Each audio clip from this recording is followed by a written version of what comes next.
everyone. Today, I want to break down the key steps you need to follow in order to grow your social media platforms. Growing your business on social media can seem a little daunting. You just need the right steps and the right tools. I'm going to share an amazing and free HubSpot tool with you today. Step 1, pick one platform to focus on first before trying to take on all of them at once, is to plan. Many different social media experts agree that planning your content 1 month in advance works best, and it gives you enough time to squeeze in those spontaneous posts. A planning tool, more specifically HubSpot's social media content calendar. This tool is seriously a social media game changer.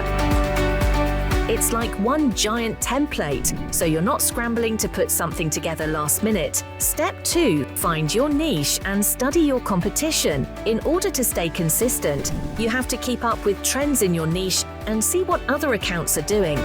So pay attention to how they engage with their audience and what kinds of questions or comments are people leaving that you could also answer on your account. Step 3, quality content.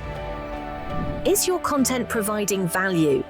Is what you're posting something you would even stop and watch, or is it boring? Always remember quality over quantity. Many pages are just pumping out meaningless content every day, but this isn't sustainable for long-term success. Step 4, if you want to keep your audience.